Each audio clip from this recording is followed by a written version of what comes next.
അങ്ങനെ നമ്മുടെ നീതുവിൻ്റെ ഏട്ടൻ കിളിക്കൂട് വീട്ടിൽ വന്നിട്ട് ഒരുപാട് പ്രശ്നം ഉണ്ടാക്കുന്ന സമയത്ത് നമ്മുടെ സുധീഷും സുഭാഷും പുറത്തേക്ക് വരുന്നുണ്ട്. അപ്പോൾ സുധീഷിനോട് പറയുന്നുണ്ട്, നിങ്ങളുടെ വീട്ടിലേക്ക് എങ്ങനെയാണ് ഞാൻ എൻ്റെ അനിയത്തിയെ പറഞ്ഞയക്കുക, ഇങ്ങനത്തെ ഒരു വീട്ടിലേക്ക് ഏതെങ്കിലും പെണ്ണ് വന്ന് നിൽക്കുമോ, നിങ്ങളെ വീട് കണ്ടാലേ അറിയാം ഒരു ലോഡ്ജാണെന്നൊക്കെ പറയുമ്പോൾ ഇതൊക്കെ നമ്മുടെ സുധീഷിന് സഹിക്കാൻ പറ്റാത്ത ഒരുപാട് നമ്മുടെ നീതുവിൻ്റെ ഏട്ടനായിട്ട് അടിക്കുന്നുണ്ട്. നീതുവിൻ്റെ ഏട്ടനും ഒരുപാടിട്ട് സുധീഷിനെ അടിക്കുന്നുണ്ട്. രണ്ടാൾ അടി കൂടിയിട്ട് അവസാനം നമ്മുടെ നീതുവിൻ്റെ ഏട്ടൻ പോകുന്നുണ്ട്. പിന്നെ കാണിക്കുന്നത് നമ്മുടെ നീതിയും സുധീഷും കൂടി അഡ്വക്കേറ്റിൻ്റെ അടുത്തേക്ക് പോകുന്നുണ്ട്. അഡ്വക്കേറ്റ് ചോദിക്കുന്നുണ്ട്, എന്താ നിങ്ങൾ തമ്മിൽ പ്രശ്നം എന്നൊക്കെ ചോദിക്കുന്നുണ്ട്. ഞങ്ങൾ രണ്ടാളും ഒരു പ്രത്യേക സാഹചര്യത്തിൽ കല്യാണം കഴിക്കേണ്ടി വന്നു, അതുകൊണ്ട് ഇപ്പോൾ ഞങ്ങൾക്ക് ഡൈവേഴ്സ് വേണമെന്നൊക്കെ പറയുന്നുണ്ട്. ആ സമയത്ത് നമ്മുടെ സുധീഷിനോട് കുറച്ച് നേരം പുറത്ത് നിൽക്കാൻ പറയുന്നുണ്ട്. അപ്പോൾ നിധിയോട് ചോദിക്കുന്നുണ്ട്. അപ്പോൾ നിധി പറയുന്നുണ്ട്, എനിക്ക് ഒട്ടും ജീവിക്കാൻ പറ്റില്ല മാഡം, എനിക്ക് ഡൈവേഴ്സ് വേണമെന്നൊക്കെ പറയുന്നുണ്ട്. കാരണം എന്താ ചോദിക്കേണ്ടതെന്നൊക്കെ പറയുന്നുണ്ട്. അപ്പം അഡ്വക്കേറ്റ് പറയുന്നുണ്ട്, ആയിക്കോട്ടെ നമുക്ക് മുന്നോട്ട് പോകാമെന്ന് പറയുന്നുണ്ട്. പിന്നെ കാണിക്കുന്നത് നമ്മുടെ നിധിയോട് പോയിട്ട് കുറച്ച് നേരം പുറത്തിരുന്നിട്ട് സുധീഷിനോട് ഉള്ളിലേക്ക് വരാൻ പറയുന്നുണ്ട്. അപ്പോൾ സുധീഷ് ഉള്ളിലേക്ക് വന്നിട്ട് അപ്പോൾ സുധീഷ് പറഞ്ഞു, എനിക്ക് മാഡം അവളെ ഒരുപാട് ഇഷ്ടം, പക്ഷേ അവൾ എന്നെ മനസ്സിലാക്കുന്നില്ല, അവൾക്കാണ് ഇപ്പോൾ ഡൈവേഴ്സ് വേണമെന്നൊക്കെ പറയുന്നുണ്ട്. എന്തായാലും നിങ്ങൾ രണ്ടാളും സംസാരിക്കുമെന്ന് പറയുന്നുണ്ട്. അപ്പോൾ സുധീഷ് പറയുന്നുണ്ട്, ഞാൻ അവളോട് സംസാരിച്ചിട്ട് ഒരു കാര്യമില്ല, അവൾ കേൾക്കില്ല എന്ന് പറയുന്നുണ്ട്. അപ്പോൾ ഞാൻ അപ്പോൾ എന്താ വേണ്ട, ഡൈവേഴ്സായിട്ട് മുന്നോട്ട് പോകണം വേണ്ടേ ചോദിക്കുന്നുണ്ട് നമ്മുടെ അഡ്വക്കേറ്റ്. മാഡം മുന്നോട്ട് പോയിക്കോളൂ പറയുന്നുണ്ട്.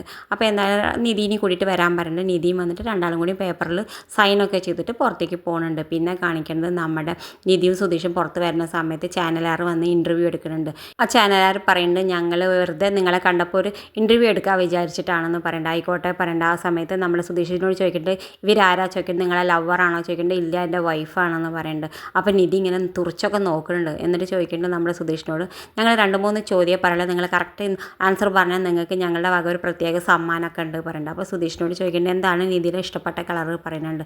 അപ്പം നിധിയോട് അവളെ പറയേണ്ടത് ബ്ലൂ എന്ന് പറയുമ്പോൾ നിധിയോട് ചോദിക്കേണ്ടത് ശരിയല്ലേ, ആ ശരി. അതുപോലെ നിധിക്ക് ഇഷ്ടപ്പെട്ട ഭക്ഷണം, നിധിക്ക് ഇഷ്ടപ്പെട്ട എല്ലാ സിനിമയും എല്ലാം സുധീഷ് കറക്റ്റായി പറഞ്ഞു കൊടുക്കുന്നുണ്ട്. പക്ഷേ നിധിയോട് ചോദിക്കുമ്പോൾ നിധിക്കൊന്നും സുധീഷിൻ്റെ കാര്യം അറിയണില്ല. പക്ഷേ സുധീഷാണെങ്കിലും നിധിയെ വിട്ടുകൊടുക്കാതെ സംസാരിക്കുന്നുണ്ട്. അവൾക്ക് ഇപ്പോൾ എൻ്റെ കളർ ബ്ലാക്കാണ്, പക്ഷേ അവൾ പറയുന്നത് റെഡാണ്. അവൾ പറയും, ഈയിടെ എനിക്ക് റെഡ് ഷർട്ട് വാങ്ങിക്കൊടുത്തു, അപ്പോൾ അവൾ അത് വിചാരിച്ചിട്ടാണ് റെഡ് എന്ന് പറയണമെന്നൊക്കെ പറഞ്ഞിട്ട് അങ്ങനെ നിധിക്ക് സപ്പോർട്ട് ചെയ്തിട്ട് പറയുന്നുണ്ട്. അപ്പോൾ ചാനലുകാർ പറയും, ആയിക്കോട്ടെ നിങ്ങൾ എല്ലാ ആൻസറും കറക്റ്റായിട്ട് പറഞ്ഞിട്ട് ഒരു ഗിഫ്റ്റൊക്കെ കൊടുത്ത് വിടുന്നുണ്ട്.